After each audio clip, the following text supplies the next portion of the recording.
अस्सलाम वालेकुम जी। आज मैं जो रेसिपी लेके आई हूँ आपके लिए वो बहुत ही ज़बरदस्त सी शोरबे वाले आलू और चिकन की रेसिपी है, जो कि मुझे यकीन है कि आप इस रेसिपी को देखने के बाद हमेशा इसी तरीके से पकाना चाहेंगे। तो चलते हैं रेसिपी की तरफ, बिस्मिल्लाह करते हैं जी। सबसे पहले मैंने ले लिया है आधा कप दही, 2 बड़े साइज़ के टमाटर और एक दरमियाने साइज़ की प्याज, उसको रफली काट लिया। इन तीनों चीज़ों को ब्लेंडर में डालेंगे और अच्छे से ब्लेंड कर लेंगे जी। अब मैंने चूल्हे पे हांडी चढ़ा दिया, उसमें मैं डाल रही हूँ 1 कप कुकिंग ऑयल, साथ ही थोड़ा सा साबुत गरम मसाला डालेंगे, जिसमें मैं ले रही हूँ 1 तेज़पात, 1 दालचीनी का टुकड़ा, 3-4 लौंग डालेंगे और 1 टीस्पून तक जाएगा इसके अंदर साबुत वाला ज़ीरा।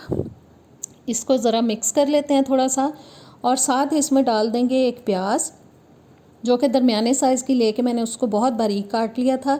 बहुत मोटी प्याज इसके अंदर नहीं जाएगी, शोरबे वाला सालन है इसलिए वो नज़र आएगी, अगर मोटी डालेंगे तो बहुत बुरी लगेगी। अब हम इसको मीडियम ब्राउन होने तक प्याज को पकाएंगे।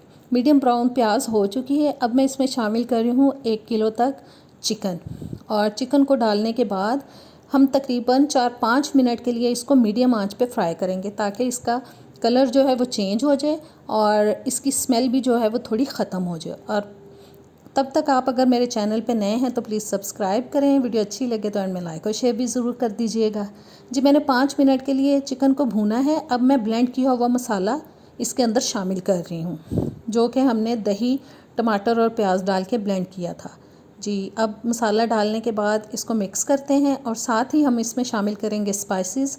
नमक जाएगा अपने टेस्ट के हिसाब से, आप अपने टेस्ट के हिसाब से डालें, मैं अपने टेस्ट के हिसाब से डाल रही हूँ।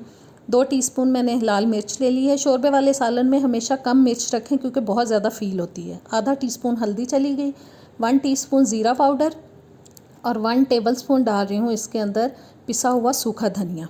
और इन तमाम मसालों को बस अच्छी तरह से अब मिक्स करेंगे, और मिक्स करने के बाद इसको हम पकाएंगे जी ढक के, मीडियम टू लो हीट पे पकाएंगे। अब मैं इसको ऊपर से कवर कर रही हूँ, और मीडियम टू लो हीट पे इसको मैं तकरीबन 10 मिनट के लिए पकाऊंगी। और 10 मिनट गुजरने के बाद अब हम ढक्कन इसका उठा देंगे, और बस जी देखें कितना पानी निकल आया चिकन का। और इसमें अब इस स्टेज पे हम डाल देंगे आलू, जो कि मैंने 4 दरमियाने साइज़ के लेके काट लिए थे, उनको शामिल कर दिया। बस इनको भी अच्छी तरह से हिलाएंगे, और अब हम फिर से इसको ऊपर से कवर करेंगे ताकि आलू जो हैं वो भी गल जाएं, और तकरीबन 10-12 मिनट के लिए फिर से हम कवर करके इसको पकाएंगे। और तकरीबन 10-12 मिनट मैंने इसको फिर से कवर करके पकाया है, और अब ढक्कन मैंने जी उतार दिया ऊपर से। अब मीडियम आंच कर देंगे, और इसको हम तब तक पकाएंगे जब तक कि पानी खुश्क हो जाए और ऑयल जो है वह अच्छे से ऊपर नज़र आने लग जाए। और पानी देखें तकरीबन खुश्क हो चुका है, ऑयल बहुत अच्छा सा निकल चुका है, बहुत दिखने में ज़बरदस्त सा लग रहा है इसका कलर। अब मैं इसमें पानी शामिल कर रही हूँ। आप अपनी पसंद के हिसाब से डालें पानी, कम ज़्यादा वो आप पे डिपेंड करता है जितना आप इसका शोरबा बनाना चाहते हैं।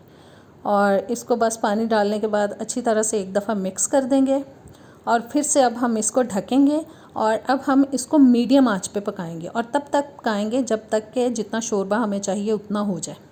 शोरबा इसका अच्छी तरह से पक चुका है। अब मैंने डाल दिया 1/2 टीस्पून गरम मसाला पाउडर, साथ ही इसमें हरा धनिया डाल देंगे, और हरा धनिया डालने के बाद डालेंगे जी 1 टेबलस्पून सूखी मेथी, 4-5 जाएंगी इसके अंदर हरी मिर्चें साबुत वाली, इनकी खुशबू बहुत अच्छी लगती है शोरबे वाले सालन में।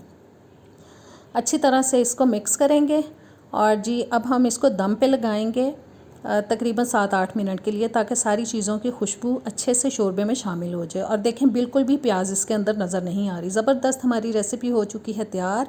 मुझे उम्मीद है कि पसंद आई होगी। अब इजाज़त दें, अल्लाह हाफ़िज़।